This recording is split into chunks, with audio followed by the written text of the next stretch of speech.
Hola, ¿cómo están? Yo soy Héctor Bliss y esta ocasión quiero compartirles un poquito una cata que hemos resuelto en varios cursos de Fixter, hemos resuelto muchas veces, pero que a veces no se alcanza a observar porque no es la mejor solución.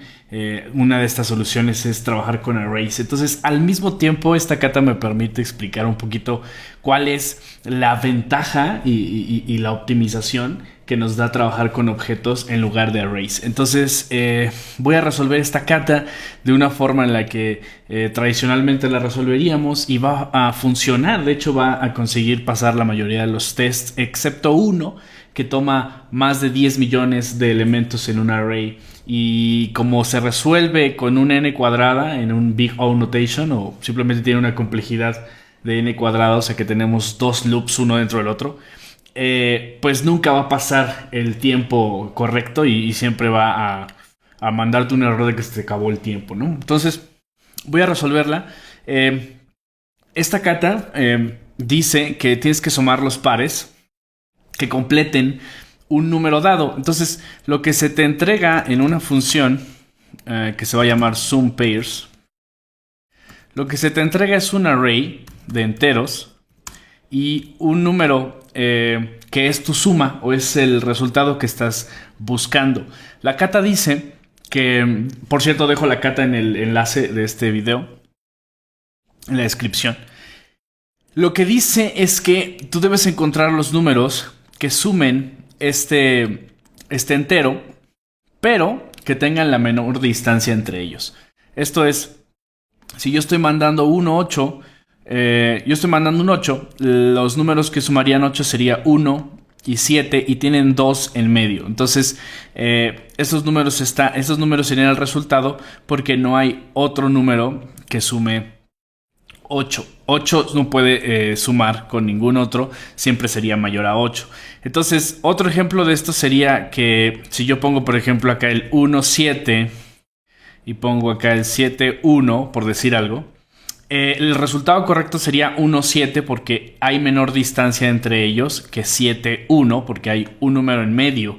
Entonces, esta distancia le da preferencia al resultado anterior porque no hay números entre ellos, ¿no? Por ejemplo, aquí estoy haciéndolo un poquito mal. Sería algo así. Ajá. Si tenemos algo así, entonces la respuesta correcta sería 6 y 2, porque hay menos distancia que 7 y 1. 7 y 1 tiene un número en medio, eso crea más distancia que 2 y 6, que no tienen ninguna distancia entre ellos. Entonces, hay que encontrar el par que sume este número, pero ese par tiene que tener la menor distancia posible entre esos números. Entonces vamos a intentarlo con arrays. Lo primero que se viene a la mente es compararlos de izquierda a derecha, tomar el elemento 1 y compararlos con el resto de los elementos. También voy pensando en la distancia, entonces yo sé que voy girando, voy haciendo iteraciones. Entonces en cada iteración yo sumo a un contador. Entonces si yo comparo con el 1 y el 4, agrego un 1 a un contador. Y luego comparo con el 1 y el 8 y voy contando. Y cuando el 1 y el 7 coinciden en la suma, los dos sumados dan 8. Entonces yo tengo en medio de ellos dos números, ¿no? Entonces mi contador es 2. Quiero almacenar esa información. Quiero almacenar el 1 y el 7 porque suman y dan el resultado correcto. Pero también quiero decir que entre ellos hay dos elementos, ¿no? Entonces así continuar, si el array es muy grande, y ir guardando los resultados, o sea, los números que sí sumaron, y también guardar la distancia entre ellos. Y esto al final de la función voy a devolver el par que tuvo menos distancia entre ellos, ¿no? Entonces voy a necesitar un contador que comience en 0. Voy a necesitar una distancia, vamos a dejarle non-define, y voy a necesitar el resultado, ¿no? Que van a ser los pares, que también los voy a dejar por ahora en undefined. Entonces lo primero que tengo que hacer es hacer el primer recorrido. Puedo utilizar un for tradicional o puedo utilizar algo un poco más moderno en JavaScript. Entonces voy a utilizar map. Map va a recibir un callback que va a recibir el elemento y el índice, que nos va a servir bastante aquí. Entonces, ahora ya tengo el primer elemento. El primer elemento lo tengo que comparar con el resto de los elementos. Entonces tengo el 1 y quiero compararlo con el resto. Así que voy a hacer un segundo map, pero no quiero hacer un map a partir del 1. Quiero hacer un map a partir del 4.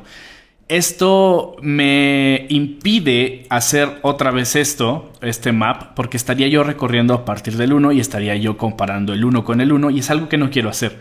Así que voy a utilizar el método slice de JavaScript, que me va a permitir recortar o tomar una rebanada de este array a partir del índice en el que me encuentro más 1, que sería, por ejemplo, en el índice 0, más 1 sería a partir del índice 1. Y eso me estaría dando un array a partir del número 4, ¿no? Entonces, perfecto, ahora ya le hago un map.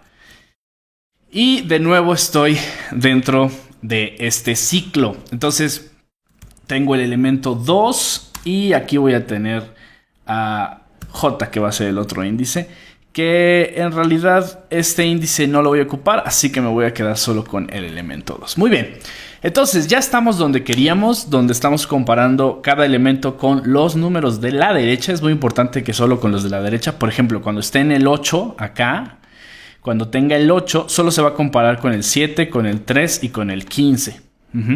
No con los anteriores. Muy bien, entonces voy a preguntar, ¿no? Si estos dos elementos, el elemento sumado al elemento 2, dan exactamente el número que me fue entregado al principio de la función.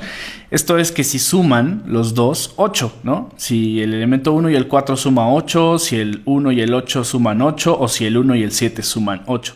Si esto es así, entonces vamos a hacer algo al respecto. Pero si no, voy a tomar el contador y sumarle 1. El contador es el que va a llevar las vueltas que estamos dando aquí de distancia, digamos. Algo más que necesito entender es que al final del primer ciclo, aquí, al final del primer ciclo, tenemos que resetear el contador. Entonces lo que voy a hacer es poner el contador a 0 una vez más. ¿Por qué? Porque este contador solo lleva las distancias de las comparaciones a la derecha. Se compara el 1 con el 4, el 1 el 8, el 1 el 7, el 1 el 3, el 1 el 15 y se resetea el contador a 0 y ahora lo utiliza el 4. Entonces por eso es importante ponerlo a 0.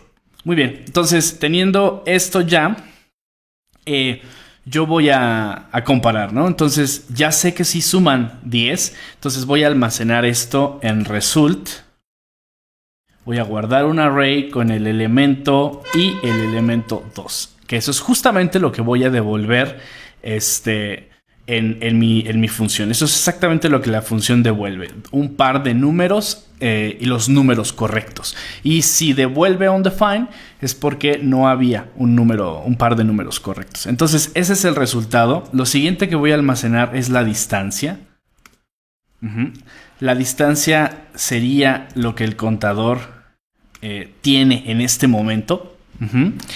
Y aquí puedo agregar un segundo if, porque esto solo lo quiero hacer cuando los elementos sean los de menor distancia. Y esto ya me estaría asegurando que no estoy sustituyendo. Porque, por ejemplo, yo encuentro este par y luego lo sustituyo por un par que está más alejado y entonces yo no estaría sustituyendo por el resultado correcto. Estaría simplemente sustituyendo por el siguiente par. Entonces lo que necesito hacer es preguntar si no hay distancia. O sea, esto solamente lo quiero guardar si la distancia está como undefined, o sea que no he guardado nada en ella.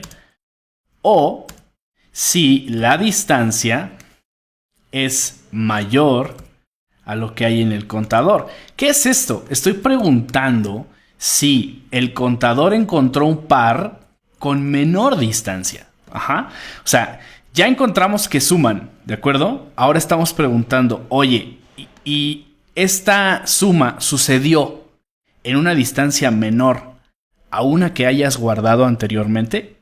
Y entonces estaríamos sustituyendo el resultado por un mejor par y estaríamos guardando la distancia de ese donde encontramos ese par. Ajá, también sucede en la primera vez, por eso pongo esta de que no hay distancia. Si no hay distancia, entonces es la primera vez y también queremos hacerlo. Entonces, ahí está el algoritmo. Tal vez estoy un poquito equivocado o tal vez no. Vamos a probarlo. Y inst no está definido porque es con S. Aquí nos faltaba inst. Está mal, ahí está. Le damos dar y nos devuelve un undefined porque la función no está devolviendo nada. Voy a hacer una pequeña indentación aquí. La función debe devolver al final el resultado. Entonces, result, ahí está. Si es undefined está bien, pero es porque no encontró nada. Pero si hay algo, hay un par aquí, entonces devuelve el par. Ahí está, el 1.7. Entonces, nuestro algoritmo está bien, nuestro algoritmo funciona. El asunto está en que la complejidad del algoritmo o el Big O Notation es muy, muy ineficiente. Estamos metiendo un array dentro de un array. Así a simple vista yo ya sé que esto es n a la n o n cuadrada, ¿no? N por n. Entonces yo tengo que optimizar esto. Pero bueno, yo me siento confiado. Ya terminé el algoritmo, lo copio. Me voy a la kata. Sustituyo, lo pego. Intento correr los tests. Pasan mis 8 tests, me siento feliz, luego intento subirlo y se tarda un montón, estoy inseguro, no sé qué está pasando y en algún momento va a explotar. Y en el momento en el que se detiene veo que pasé 8 tests y fallé 1 y el último que fallé dice timed out. Y entonces me desahucio porque mi código está bien, pero no es eficiente y no hay forma de pasar esta kata si el código no es eficiente. Rayos. ¿Y por qué no es eficiente? Porque estamos trabajando con arrays y estamos haciendo un for dentro de un for. Y a esto hay que transformarlo en una estructura más eficiente y es justo lo que vamos a hacer ahora.